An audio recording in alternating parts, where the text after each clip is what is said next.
Hello, मैं हूं विनय कुमार गुप्ता। आप सभी का स्वागत है हमारे YouTube channel point to be noted में। अगर वीडियो आपको अच्छी लगे तो लाइक करिए, शेयर करिए। अगर आप चैनल पर नए हैं तो चैनल को सब्सक्राइब करें और वीडियो का अगला नोटिफिकेशन प्राप्त करने के लिए बेल आइकन को ज़रूर दबाएं और वीडियो को पूरा एंड तक देखें। आज हम एनसीईआरटी कक्षा 6 का 10वां अध्याय उस पर चर्चा करेंगे। इसके पहले जो है 9 अध्याय हो चुके थे, तो चलिए शुरू करते हैं। 10वां अध्याय है गति एवं दूरियों का मापन। तो इसमें बहुत ज़्यादा कुछ है नहीं, बस गति कितने प्रकार के होते हैं इसके बारे में हम जानेंगे और दूरियों को किस में मतलब किस मात्रक में मापा जाता है, इसका दूरी का मात्रक क्या क्या होते हैं। तो इन्हीं सब चीज़ों को हम इस अध्याय में जानेंगे। तो जो भी इसमें इम्पॉर्टेंट पॉइंट बनेंगे उसी पर हम चर्चा करेंगे।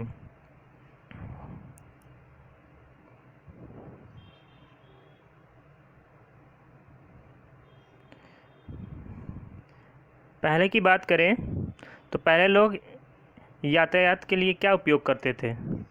उनके पास कोई ऐसा साधन नहीं होता था कि वो किसी चीज़ से जो है अपने यातायात को कवर करें। कहने का मतलब यातायात के कोई साधन नहीं होते थे प्राचीन काल में। वे पैदल ही चल जाते थे। कहीं भी जाना होता था पैदल निकल जाते थे और अपना सामान अपने पीठ पर लाद कर ले जाते थे। बाद में मानव यातायात के लिए पशुओं का उपयोग करने लगे। जो बैलगाड़ियाँ होती थी उसमें गाड़ियों पर जो है बैल को आगे बांध कर लेके जाते थे, तो उसका यूज बाद में होने लगा। प्राचीन काल में जलों में आने जाने के लिए नाव का उपयोग किया जाता था, तो का उपयोग पहले किया जाता था। आरंभ में लकड़ी के लट्ठों से जिनमें खोखली गुहिका बनाई जा सके नावें बनाई जाती थी। जो लट्ठ होते थे वो कैसे होते थे, खोखले होते थे ताकि वो पानी में ना डूबे। उन्हीं से जो है नाव बनाए जाते थे। इसके पश्चात लोगों ने लकड़ी के विभिन्न टुकड़ों को आपस में जोड़कर नाव की आकृति बनाना सीख लिया। ये नाव जल में रहने वाले जीवों की आकृतियों के सदृश थी। तो ये जो नावें थी किस प्रकार की थी, जो जल में रहने वाले जीव रहते थे उनकी आकृतियों के समान होती थी। अगर हम मछली की बात करें तो मछली का शरीर कैसा होता है, धारा रेखित। तो उसी प्रकार नाव भी बनाया जाता था धारा रेखित।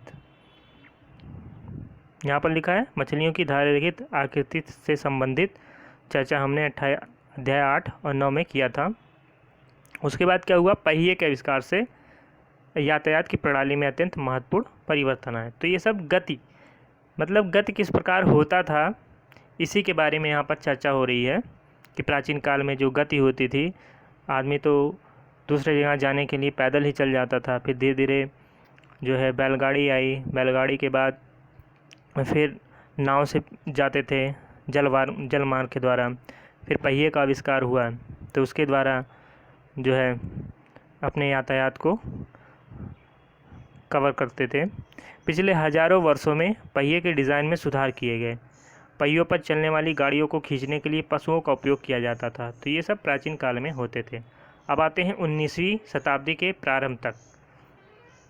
यहाँ तक भी लोग जब 19वीं सदी में पहुँचे थे तो लोग एक स्थान से दूसरे स्थान तक परिवहन के लिए पशुओं, नाव और जहाज़ों पर निर्भर करते थे। वाष्प इंजन के आविष्कार से परिवहन के नए साधनों का विकास हुआ। फिर वाष्प इंजन आया।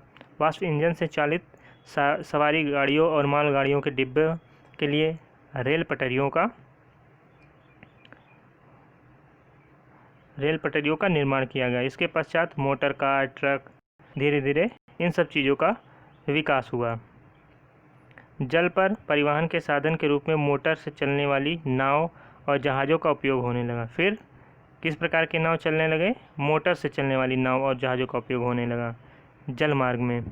19वीं शताब्दी के प्रारंभ के वर्षों में वायुयान का विकास हुआ, जिनमें बाद में सुधार किए गया और इनसे क्या यात्री और सामान ले जाने योग्य बनाया गया। जैसे फिर विद्युत रेलगाड़ी, एक पटरी का रेल जो होता है, पराध्वनिक सुपरसोनिक वायुयान, और अंतरिक्ष यान 20वीं शताब्दी के कुछ योगदान हैं। तो ये सभी 20वीं शताब्दी में विकसित हुए। विद्युत रेलगाड़ी, एकक रेल, सुपरसोनिक वायुयान, फिर अंतरिक्ष यान, ये सभी किस शताब्दी की देन है? 20वीं शताब्दी के कुछ योगदान हैं।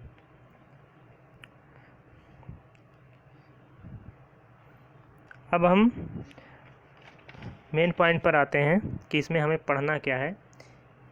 ये सब कहानी है, ऐसे ही दिया गया है, इसको आप पढ़ लीजिएगा। मेन चीज़ पे आते हैं हम।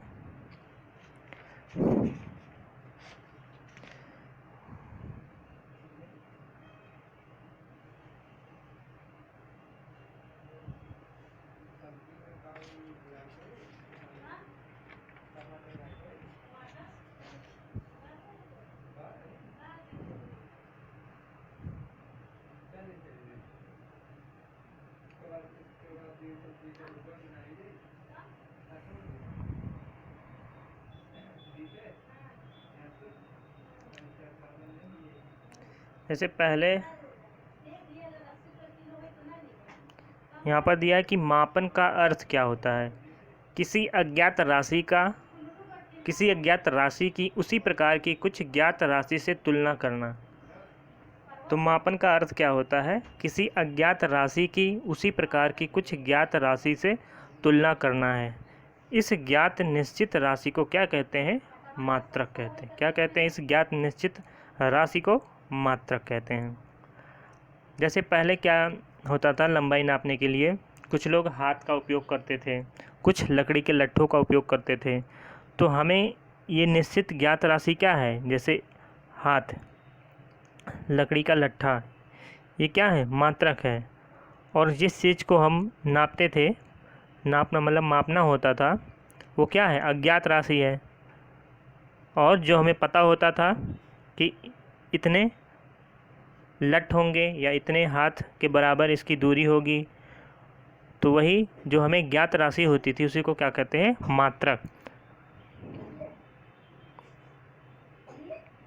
यहाँ पर दिया है किसी माप के परिणाम को दो भागों में व्यक्त किया जा सकता है।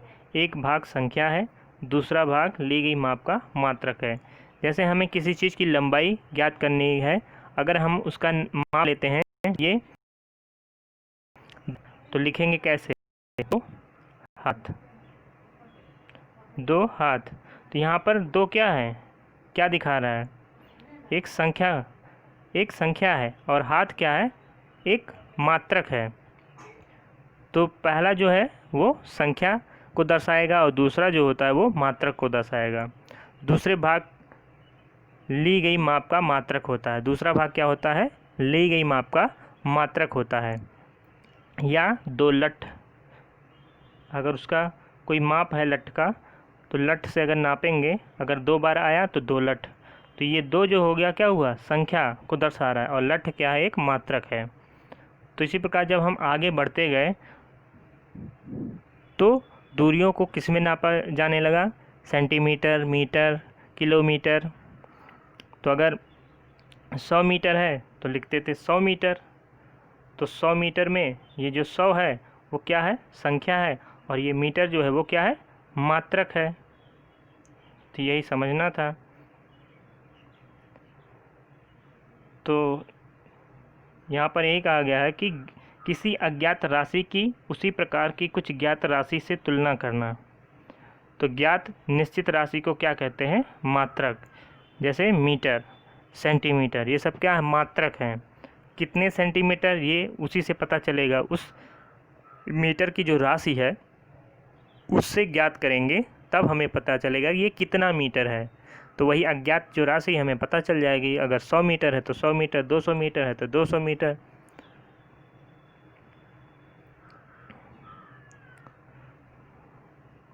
यहाँ पर मेज की चौड़ाई लंबाई मापने की बात की गई है कि आपके घर में बहुत सारे मेज कुर्सी होंगे, तो उसकी लंबाई चौड़ाई आप ज्ञात करके लिख सकते हैं कि कितने। तो पहले क्या होता था कि 12 पैर की लंबाई के बराबर है। 12 एक संख्या है और पैर की लंबाई क्या है? एक मात्रक है। तो पहले क्या होता था कि पैर की लंबाई से, बित्ते से नापते थे। जब मीटर का जो है आविष्कार नहीं हुआ था, खोज नहीं हुई थी, कोई मापक यंत्र नहीं बना था दूरी को नापने के लिए, तब इसी प्रकार मापा जाता था हाथ से, पैर से, लकड़ी से, भित्ते से, बहुत सारी चीज़ें हैं जिससे मापन किया जाता था। तो इसमें बहुत कुछ समझना नहीं है, बस ये समझना है कि मापन कैसे करते हैं और किस चीज़ का मात्रक, दूरी का क्या मात्रक होता है, और वस्तुओं में जो है किस प्रकार की गति होती है, चाहे वो कोई जंतु हो या कोई निर्जीव पदार्थ हो, उसमें किस प्रकार की गति हो रही है, इन सब चीज़ों का अध्ययन करेंगे। तो यहाँ पर दिया है कि प्राचीन काल में पैर की लंबाई, अंगुली की चौड़ाई तथा एक कदम की दूरी, इन सभी मापों का मात्रक के रूप में सामान्य उपयोग होता था। तो पहले इस प्रकार की चीज़ों का उपयोग होता रहता था कि पैर की लंबाई से मापते थे, हाथ की लंबाई से मापते थे, अंगुली के चौड़ाई से मापते थे, इतने अंगुल चौड़ाई है, इतने अंगुल जो है लंबाई है, ये सब ऐसे मापा जाता था। और कदम की दूरी से नापते थे कि इतने कदम की दूरी पर है ये। इन सभी को जो है मापों का मात्रक के रूप में उपयोग किया जाता था पहले प्राचीन काल में। हड़प्पा सभ्यता के लोगों ने अवश्य ही लंबाई के बहुत अच्छे मापन का उपयोग किया होगा, क्योंकि यह खुदाई में प्राप्त परिशुद्ध ज्यामितीय रचनाओं को देखने से परिमाणित होता है। तो जो भी हड़प्पा सभ्यता के लोग थे, तो उनसे ये पता चलता है, जब खुदाई किया गया था तो उनसे ये पता चलता है कि जो भी वहाँ पर ज्यामितीय रचनाओं की चीज़ें प्रमाणित के रूप में मिली हैं, उनकी जो माप ली गई वो परिशुद्ध माप था। तो इससे ये पता चलता है कि वहाँ पर जो है लंबाई के बहुत अच्छे मापन का उपयोग किया जाता रहा होगा। कोहनी से अंगुली के छोर तक की लंबाई, जिसे हाथ कहते हैं, लंबाई के मात्रक के रूप में प्राचीन मिस्र में उपयोग किया जाता था। तो यहाँ पर एक याद करने वाली चीज़ है।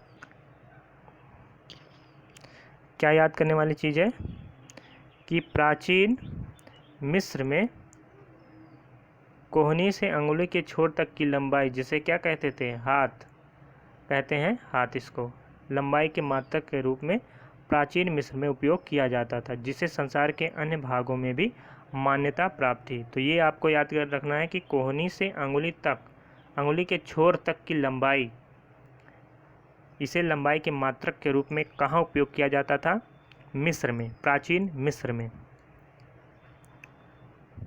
संसार के विभिन्न भागों में लोग लंबाई के मात्रक के रूप में फुट का उपयोग करते थे। अलग अलग क्षेत्रों में फुट की लंबाई थोड़ी भिन्न थी,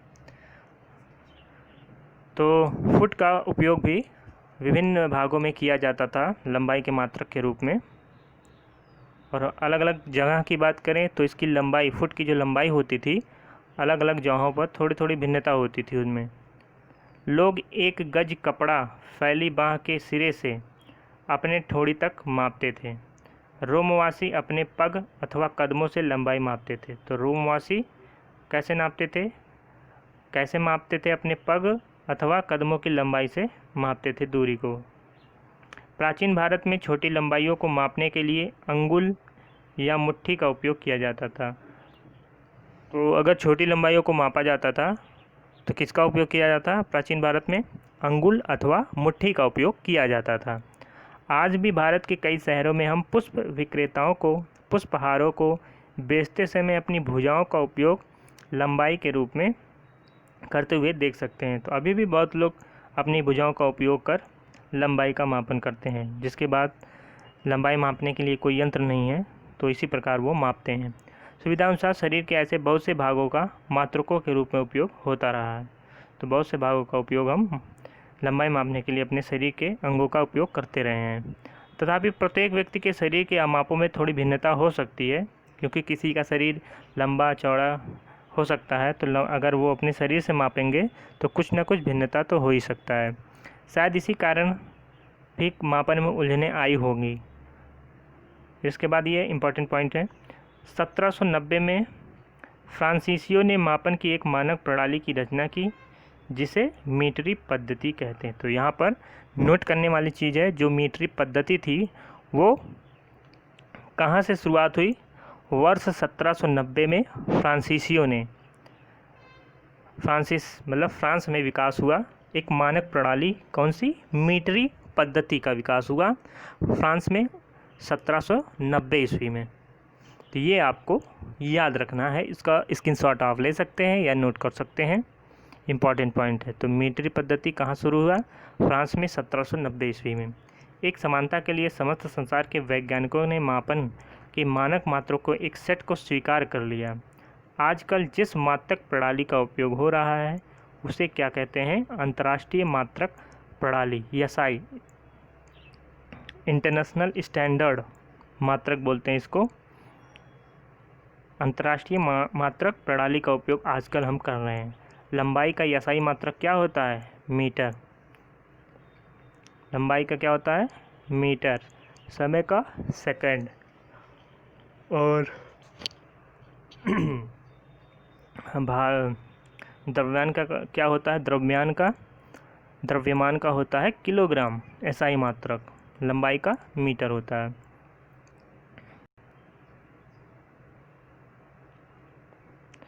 तो आप जो 15 सेंटीमीटर वाला स्केल होता है आप वो देखे होंगे, उसमें सेंटीमीटर दिया होता है, और उससे बड़ा वाला भी आप देखेंगे स्केल। प्रत्येक मीटर को 100 बराबर भागों में विभाजित किया जाता है। तो 1 मीटर में क्या होता है? 100 सेंटीमीटर होता है। तो इस प्रकार 1 मीटर को 100 भागों में विभाजित कर देंगे, और जो एक भाग मिलेगा हमें वो क्या होगा? 1 सेंटीमीटर के बराबर होगा। अगर 1 मीटर को 100 भागों में बांटेंगे तो एक भाग कितना होगा? 1 सेंटीमीटर, और 100 भागों को मिलाकर 100 सेंटीमीटर। तो 1 मीटर में कितना होता है? 100 सेंटीमीटर होता है। तो 100 बराबर भागों में विभाजित किया जाता है, जिन्हें सेंटीमीटर कहते हैं। 1 सेंटीमीटर के 10 बराबर भाग होते हैं, जिन्हें मिलीमीटर कहते हैं। तो अब अगर हम 1 सेंटीमीटर लें और उसको 10 भागों में बांटें तो जो 10वां भाग होगा, 1/10वां भाग जो होगा वो मिलीमीटर होगा। तो 10 मिलीमीटर किसके बराबर होता है? 1 सेंटीमीटर, या 1 सेंटीमीटर 10 मिलीमीटर के बराबर होता है। लंबी दूरियों के मापन के लिए मीटर एक सुविधाजनक मात्रक नहीं है। अगर हमें लंबी दूरी का मापन करना हो तो हम मीटर का उपयोग नहीं करते, हम किलोमीटर का उपयोग करते हैं। इसके लिए हम एक बड़े मात्रक को परिभाषित कर सकते हैं, इसे किलोमीटर कहते हैं। 1 किलोमीटर बराबर 1000 मीटर होता है। 1 किलोमीटर में कितने मीटर होता है? 1000 मीटर होता है। अगर 1 किलोमीटर को हम 1000 भागों में बांट दें तो जो एक भाग होगा वो 1 किलोमीटर के बराबर हो, 1 मीटर के बराबर होगा। तो 1 मीटर जब 1000 मीटर का गुणा कर देंगे तो वो 1 किलोमीटर के बराबर हो जाएगा, मतलब 1000 मीटर हो जाएगा।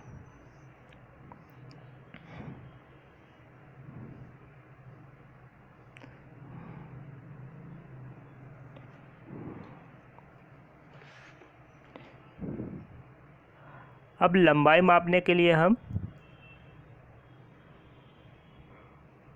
मीटर पैमाने का उपयोग करते हैं। जो कपड़े के व्यापारी होते हैं मीटर छड़ काम में लाते हैं, क्योंकि कपड़ा मापना होता है तो जो मीटर की छड़ होती है उसे आसानी से मापा जा सकता है। तो ये भी एक प्रकार का जो है मीटर पैमाना है। किसी वस्तु की लंबाई मापने के लिए आपको किसी उपयुक्त युक्ति का चयन करना चाहिए। उदाहरण के लिए किसी वृक्ष का घेर अथवा अपने सीने वक्ष की माप के लिए आप मीटर पैमाने का उपयोग नहीं कर सकते, क्योंकि हमें गोलाई से नापना है अगर, तो हम मीटर पैमाने का उपयोग सही तरीके से नहीं कर पाएंगे। ऐसे मापों के लिए मापक फीता होता है, वो अधिक सुविधाजनक होता है, क्योंकि उसकी गोलाई में वो अच्छे तरीके से नाप सकते हैं फीते से। अगर छड़ से नापेंगे तो सही तरीके से नहीं नाप सकते छड़ से, लेकिन फीता उसी स्थान पर ले के अगर नापेंगे तो उसकी मोटाई को हम अच्छे तरीके से माप सकते हैं।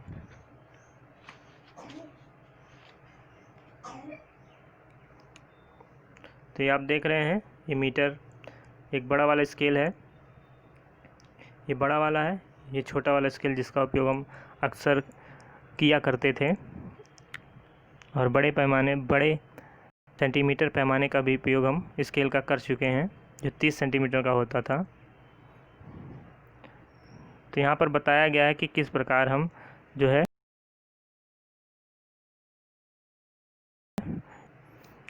तो यहाँ इसी पर बताया गया है, आप देख रहे हैं इसमें कि जब भी आपको नापना होगा तो जहाँ पे 0 पॉइंट होगा तो उसको हम वहीं से नापेंगे जहाँ से हमें नापना होगा जिस चीज़ को, तो उसका 0 वाला पॉइंट उस स्थान पर रखेंगे और फिर ऐसे ही सीधे रखते चले जाएंगे। तो जहाँ पर ये उसका दूसरा छोर मिलेगा तो उसको हम देख लेंगे और रीड कर लेंगे और हम रीड करके बता सकते वो कितने सेंटीमीटर का उसकी लंबाई है या कितनी चौड़ाई है। अगर इसके जो आगे वाला सिरा है पटरी का, जो स्केल बोलते हैं, स्केल का अगला जो सिरा है वो अगर टूटा हुआ है तो आप क्या करेंगे कि और आगे लेकर जो ये एक पॉइंट जो आपको दिख रहा है 1, वहाँ से आप मापेंगे। वहाँ से मापने के बाद जो है आप दूसरे छोर को देखेंगे कि किस पॉइंट पर आ रहा है। फिर जो दूसरा पॉइंट आ रहा है हमारा माप का, उसमें से एक क्या करेंगे हम घटा देंगे तो हमें शुद्ध माप मिल जाएगा। यहाँ पर आप देख रहे हैं यहाँ पर पटरी जो है आगे से टूटी हुई है। अगर हम आगे से मापेंगे तो यहाँ से दिक्कत हो सकती है क्योंकि पटरी आगे से टूट गई है। तो इसलिए अब यहाँ पर दिखाया गया है अगले चित्र में कि यहाँ से एक से नापा गया है, एक पॉइंट से नापा गया। फिर यहाँ पर 14 एक पॉइंट से नापा गया और दूसरे पॉइंट पर कितने पर आ रहा है 14 पर। तो सही माप क्या होगा 14 - 1, क्योंकि यहाँ पर 0 से 1 जो हमने नहीं लिया था, 0 से नहीं मापा था, हमने 1 से मापा था। तो यहाँ से 14 - 1 = 13 हो जाएगा। तो सही माप क्या होगा 13 सेंटीमीटर इसका। तो ये मापने की विधि इसमें बताई गई थी, ऐसे ही हम मापते हैं। अगर आपको लंबाई मापनी होगी तो आप क्या करेंगे, जिसकी लंबाई मापनी होगी आप उस आदमी को क्या करेंगे खड़ा कर देंगे। फिर उसका जो सिरा होगा, यहाँ पर खड़ा हुआ है, इसका जो सिर होगा वहीं पर आप निशान लगा लेंगे। फिर इसकी लंबाई स्केल से जो है ज्ञात कर लेंगे।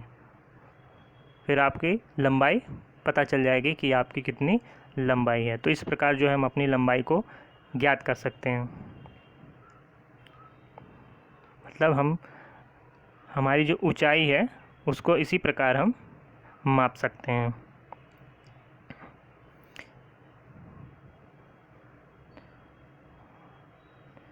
किसी वक्र रेखा की लंबाई मापना। किसी वक्र रेखा की लंबाई अगर मापना हो तो हम कैसे मापेंगे। हम किसी वक्र रेखा की लंबाई सीधे ही मीटर पैमाने का उपयोग करके नहीं माप सकते। अगर हमें किसी वक्र रेखा की लंबाई मापनी है तो सीधे मीटर पैमाने का उपयोग करके हम नहीं माप सकते। वक्र रेखा की लंबाई मापने के लिए हम धागे का उपयोग कर सकते हैं। हम क्या करते हैं, वक्र रेखा की लंबाई ज्ञात करने के लिए किसका उपयोग करते हैं, धागे का उपयोग करते हैं। आप देख रहे हैं इसमें कि किस प्रकार धागे का उपयोग हो रहा है। हम यहाँ पर धागा लेके करेंगे और उसकी लंबाई के साथ लेते हुए करते जाएंगे। आप देख रहे हैं ये धागा, ये वक्र है। ये जो ब्लू कलर का आपको दिखाई दे रहा है ये वक्र है और ये धागा है जिससे मापन हो रहा है, ये धागा है। तो उसके एक सिरे से लगाते हुए मापते हुए चले जाएंगे और दोनों हाथों से पकड़ते हुए आगे की ओर बढ़ते चले जाएंगे और मापते चले ही जाएंगे। फिर जहाँ तक धागा जहाँ तक दूसरा छोर पर आएगा वो पकड़ लेंगे। फिर आगे से छोर से लेकर जहाँ पर उस धागे के जिस पॉइंट तक मापा गया है उसको हम स्केल से क्या करेंगे माप लेंगे। उससे पता चल जाएगा जो वक्र रेखा है वो उसकी लंबाई लगभग कितनी है, उससे पता चल जाएगा।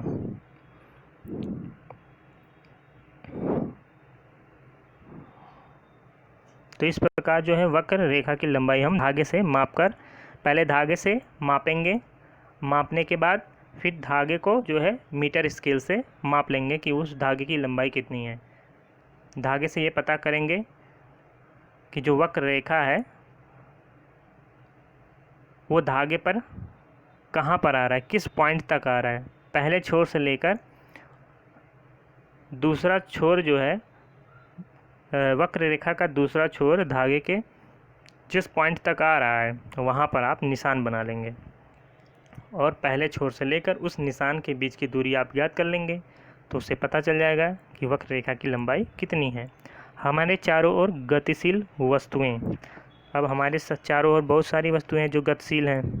अब देखते हैं इसमें क्या है, क्या दिया है मेन चीज़ें।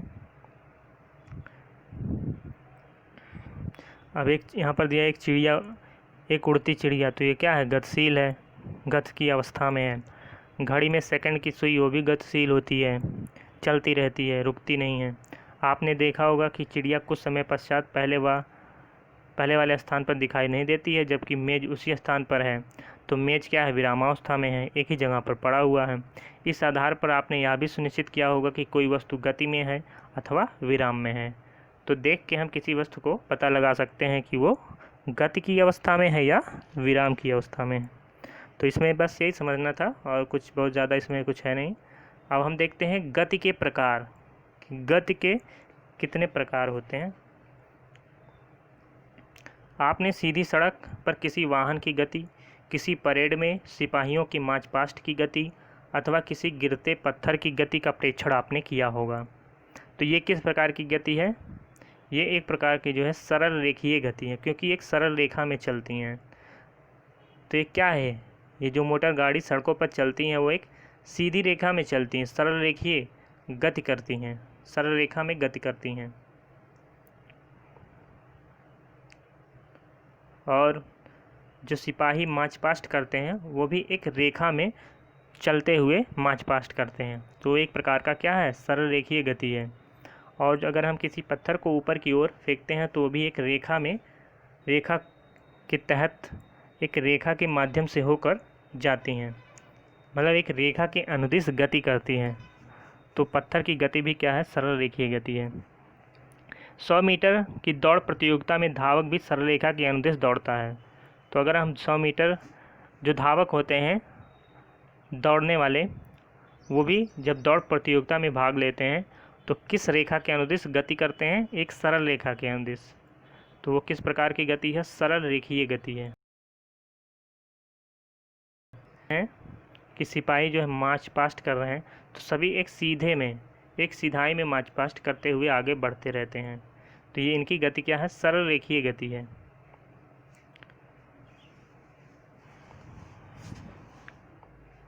इन सभी उदाहरणों में हम देखते हैं कि वस्तुएं सरल रेखा के अनुदिश गति कर रही हैं। तो इस प्रकार की गति को क्या कहते हैं, सरल रेखीय गति। तो ये पहली गति थी, सरल रेखीय गति। अगर हम एक धागा, एक पत्थर लें और इस पत्थर से एक धागा बांधें और अपने हाथ में इसे तेज़ी से घुमाएं, मतलब पत्थर में धागा बांध के धागे का दूसरा सिरा अपने हाथ में लेकर उस पत्थर को जो है तेज़ी से घुमाएं अगर, तो पत्थर की गति को अगर ध्यान से देखेंगे तो कैसा गति होगा, पत्थर वृत्तीय पथ के अनुदिश गति कर रहा होता है। किस पथ पर, देखेंगे कि पत्थर जो है एक वृत्तीय, एक वृत्ताकार मार्ग पर गति कर रहा है, उसी के अनुदिश पत्थर घूम रहा है। अब जैसे ये मेरा हाथ है, ये पत्थर है, डोरी है, पत्थर से ये डोरी बंधी हुई है, और जब घुमाएंगे तो कैसे, ऐसे गोलाई में घूमेगा पत्थर, ऐसे घूमता हुआ चक्कर लगाएगा। ये मेरा हाथ है, यहीं से जब हम घुमाएंगे तो ये ऐसे गोलाकार घूमता हुआ पत्थर जाएगा। आप बहुत किए होंगे बचपन में कि एक पत्थर ले लेते हैं, पत्थर में जो है धागे बांधकर गोल गोल घुमाते हैं, तो क्या करता है, पत्थर पथ पर गति करता रहता है। तो इस गति में पत्थर की आपके हाथ से दूरी समान रहती है। तो अगर इस पत्थर की दूरी हम मापेंगे अपने हाथ से, तो हमारे हाथ से इस पत्थर की दूरी समान रहती है, बदलती नहीं है। जैसे जैसे हम गोल घुमाते रहते हैं वो हमारे हाथ से बिल्कुल समान दूरी पर होते हुए गति करती रहती है वृत्ताकार पथ पर। तो इस प्रकार की गति को क्या कहते हैं?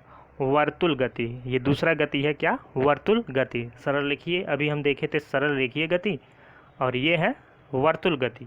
तो वर्तुल गति में क्या होता है कि कोई पॉइंट या कोई पिंड वृत्ताकार मार्ग के परिता जो है गति करता है, उसको कहते हैं वर्तुल गति। अगर आप बिजली के पंखे को देखे होंगे तो उसकी जो पंखुड़ी होती है पंखे की, उस पर अगर हम कोई पॉइंट बना देते हैं, अगर पंखा काले रंग का है तो उस पर सफ़ेद रंग की पॉइंट एक पंखुड़ी पे बना देते हैं, तो आप देखेंगे कि वो पॉइंट जब पंखा चल रहा होता है तो वो पॉइंट आप देखेंगे कि वृत्ताकार मार्ग पर जो है गति कर रहा है। क्या कर रहा है? वृत्ताकार मार्ग पर गति कर रहा होता है। अगर हम घड़ी के सेकंड की सुई की गति की बात करें तो वो भी एक वर्तुल गति है। तो बिजली का जो पंखा, पंखे की पंखुड़ियों की जो गति होती है उस पर अगर हम कोई पॉइंट अंकित कर देते हैं तो उसकी गति कैसी होगी? वर्तुल गति ही होगी, क्योंकि वो वृत्ताकार पथ पर गति कर रही होती है। उसी प्रकार घड़ी के सेकंड की सुई हो चाहे घंटे की सुई हो, उसको देखेंगे तो वो भी जो है एक वृत्ताकार पथ पर गति कर रही होती है। तो ये सभी उदाहरण है किसके? वर्तुल गति के। तो आप समझ गए होंगे कि सररेखीय गति क्या होता है और वर्तुल गति क्या होता है।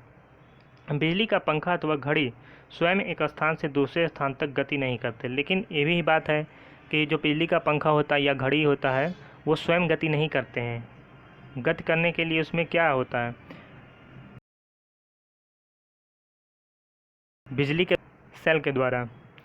परंतु पंखे की पंखुड़ियाँ घूर्णन करती हैं, ऐसे ही घड़ी की सुइयाँ भी करती हैं। यदि हम पंखे की पंखुड़ियाँ अथवा घड़ी की सुइयों पर कहीं किसी प्रकार की कोई चिन्ह अंकित कर दें तो घूर्णन करते समय भी पंखे अथवा घड़ी के केंद्र से चिन्ह की दूरी समान रहेगी। तो वो भी बात है, जैसे ये पंखा है, अगर हम यहीं पर पॉइंट बना देते हैं एक पंखुड़ी पर, तो जब वो गति करेंगे तो ऐसे आपको पता चलेगा कि ऐसे गोल वृत्ताकार पथ पर वो गति करते रहते हैं। और इसका केंद्र से दूरी क्या है? हमेशा केंद्र की दूरी से समान रहते हैं। तो यहीं पर ये बताया गया है।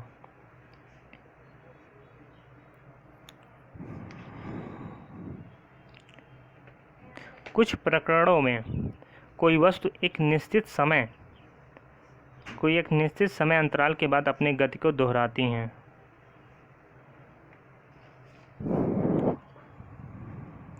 बहुत बार आप देखे होंगे कई ऐसे प्रकरण में कि कोई वस्तु एक निश्चित समय अंतराल के बाद अपनी गति को क्या करते हैं? दोहराती हैं। और इस प्रकार की गति को क्या कहते हैं? आवर्ती गति कहते हैं। क्या कहते हैं? आवर्ती गति।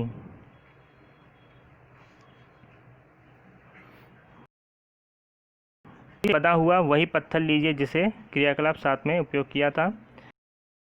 डोरी को अपने हाथ से थामिए तथा पत्थर को डोरी से लटकने दीजिए।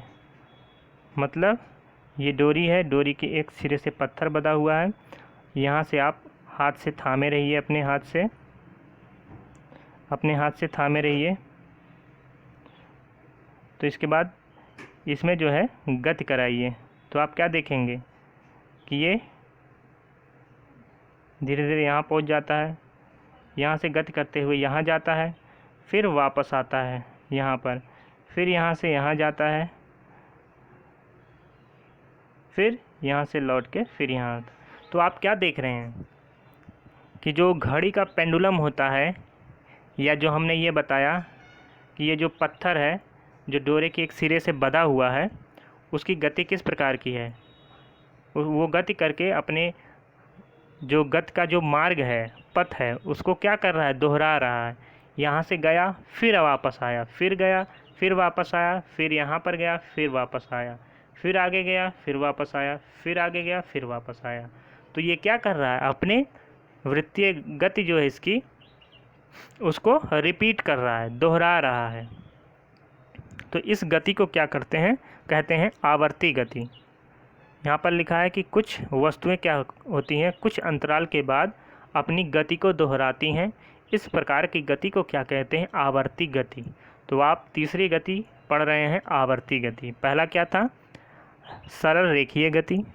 दूसरा क्या था? वर्तुल गति। चौथा क्या है, तीसरा क्या है? आवर्ती गति। डोरी से बंधा हुआ वही पत्थर लीजिए, अभी हमने बताया, लटका कर बताया था, जैसे घड़ी का पेंडुलम होता है।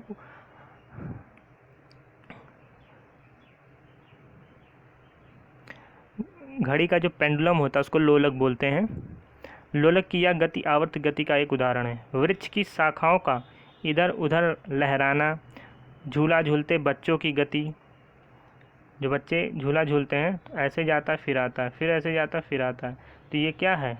अपने गति के मार्ग को दोहरा रहा है। तो ये एक प्रकार का क्या हुआ? आवर्ती गति। सितार की डोरियों की गति, अगर सितार की ये डोरी है तो इसमें अगर कंपन होगा तो एक बार ऐसे होगा, फिर ऐसे होगा, फिर ऐसे होगा, फिर होगा, मतलब डोरी पहले ऊपर जाएगी, फिर नीचे आएगी, फिर ऊपर जाएगी, फिर नीचे आएगी। तो ऊपर नीचे क्या गति कर रहा है डोरी। तो ये सभी क्या हैं?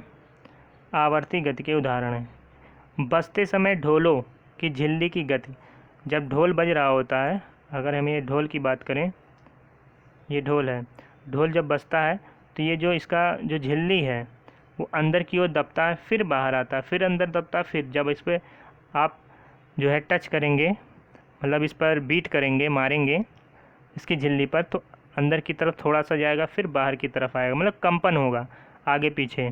तो ये भी एक प्रकार का जो है आवर्ती गति का उदाहरण है।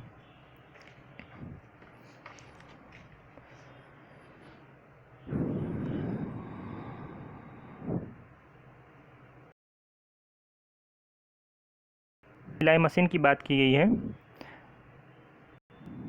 सिलाई मशीन अपनी इसी अवस्थिति पर रहती है जबकि उसका पहिया वर्तुल गति करता रहता है।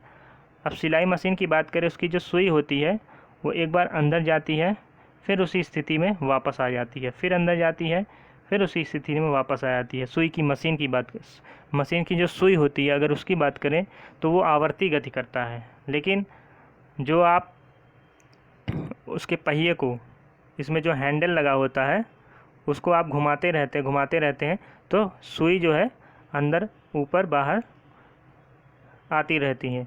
तो ये तो इसका जो पहिया है, इसकी जो गति है वो क्या है? वर्तुल गति है। लेकिन इसका जो है सुई की गति क्या है? वो आवर्ती गति है। घूर्णन कर रहा है ना, पहिया क्या कर रहा है? घूर्णन कर रहा है। एक प्रकार की उसकी क्या है? वर्तुल गति है, एक वृत्ताकार पथ पर गति कर रहा है। तो यहाँ पर लिखा है, यहाँ सुई आवर्ती गति कर रही है, सुई आवर्ती गति कर रही है, लेकिन पहिया क्या कर रहा है? घूर्णन कर रहा है, उसको कहते हैं वर्तुल गति। यहाँ पर गेंद की बात की गई है। अगर ये गेंद है और ये फर्श है, अगर आप गेंद को लुढ़काएंगे तो आप क्या देख रहे हैं? अगर हम इस एक पॉइंट यहाँ पर ले रहे हैं गेंद का, यहाँ पॉइंट, तो जैसे गेंद आगे बढ़ता जाता है, इसका पॉइंट अब यहाँ आ गया। जब एक चक्कर ये पूरा कर लेगा तो फिर वो स्थिति में आ जाएगा कि उसकी यहाँ पर पॉइंट फिर देखने को मिलेगा। तो आप क्या देख रहे हैं? ये जो गति है वो ऐसे हो रही है, मतलब पहिया भी घूम रहा है और एक सरल रेखा में भी गति कर रहा है, एक सरल रेखा में आगे बढ़ भी रहा है और गेंद भी घूमता हुआ जा रहा है, घूम रहा है और आगे बढ़ रहा है, घूमते हुए आगे बढ़ रहा है गेंदा। तो आप क्या देख रहे हैं? गेंदे में दो प्रकार की गति आप देखने को मिल रहा है, एक घूर्णन भी कर रहा है और एक सरल रेखा में भी आगे बढ़ रहा है। तो लुढ़कती हुई और घूर्णन करती हुई आगे की ओर गति करती है। इस प्रकार गेंद सरल रेखीय गति के साथ साथ घूर्णन गति भी कर रहा है, जिसको कहते हैं वर्तुल गति कहते हैं। घूर्णन गति भी कर रहा है और सरल रेखीय गति। तो गेंदा को जब भी आप लुढ़काएंगे तो उसमें दो प्रकार की गति होगी, एक सरल रेखा में आगे बढ़ता हुआ जाएगा और उसके साथ साथ वो घूर्णन भी करेगा, मतलब गोलाकार पथ पर घूर्णन करेगा, जिसको वर्तुल गति भी कहते हैं। तो इस अध्याय में जो है यही आपको पढ़ना था, समझना था।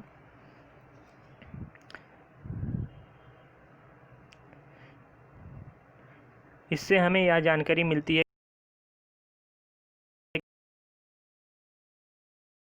कि कोई वस्तु फर्श पर घोंघे का रेंगना, तितली का एक पुष्प दूसरे पुष्प पर मंडराना, नदी का प्रवाहित होना, वायुयान का वायु में ऊंचाइयों पर उड़ना, पृथ्वी के परितः चंद्रमा द्वारा गति करना, हमारे शरीर में रुधिर का परिसंचरण आदि सभी उदाहरण हैं हमारे चारों ओर अनेक स्थानों पर होने वाली गतियों को दर्शाते हैं। तो आप बहुत सारी चीज़ें आप अपने परितः देखते रहते हैं कि किस में गति हो रही है, कौन विरामावस्था में है। तो आपने देखा कि कितने प्रकार की गति होती है। यहाँ पर प्रमुख शब्द दिया है, तो वर्तुल गति भी हो गया, दूरी क्या होता है, मापन क्या होता है, गति क्या होता है, आवर्ती गति, सरल रेखीय गति, यसाई मात्रक, मापन के मात्रक, ये सभी हम पढ़ चुके हैं। तो बस इतना ही इसमें जानना था। सारांश देख लेते हैं पाठ का। एक स्थान से दूसरे स्थान तक जाने के लिए परिवहन के विभिन्न साधनों का उपयोग किया जाता है। प्राचीन काल में लोग पैरों की लंबाई, अंगुली की चौड़ाई, एक कदम की दूरी आदि का उपयोग मापन के मात्रक के रूप में करते थे। इससे उलझनें होती थी, इसीलिए किसी एक समान मापन प्रणाली को विकसित करने की आवश्यकता उत्पन्न हुई। अब हम मात्रकों की अंतर्राष्ट्रीय प्रणाली, जिसको एसआई मात्रक बोलते हैं, उपयोग करते हैं। इसे समस्त संसार में मान्यता प्राप्त है। एसआई मात्रकों में लंबाई का मानक मात्रक क्या होता है? मीटर। सरल रेखा के अनुदिश गति को सरल रेखीय गति कहते हैं। अगर सरल रेखा में कोई गति कर रहा है तो उसको क्या कहेंगे? सरल रेखीय गति। वर्तुल गति में कोई वस्तु इस प्रकार गति करता है कि उस वस्तु की किसी नियत बिंदु से दूरी समान रहती है। ऐसी गति जो एक निश्चित समय अंतराल के पश्चात दोहराती है उसको क्या कहते हैं? आवर्ती गति कहते हैं। तो सब हम इस चैप्टर में पढ़ चुके। तो आई होप आपको समझ में आया होगा कि गति क्या होता है, दूरी क्या होता है, मापन क्या होता है, मात्रक क्या होता है। तो अगर वीडियो आपको अच्छी लगे तो लाइक करिए, शेयर करिए। अगर आप चैनल पर नए हैं तो चैनल को सब्सक्राइब करें। तो मिलते हैं अगले वीडियो में अगले चैप्टर के साथ। तब तक के लिए जो है धन्यवाद।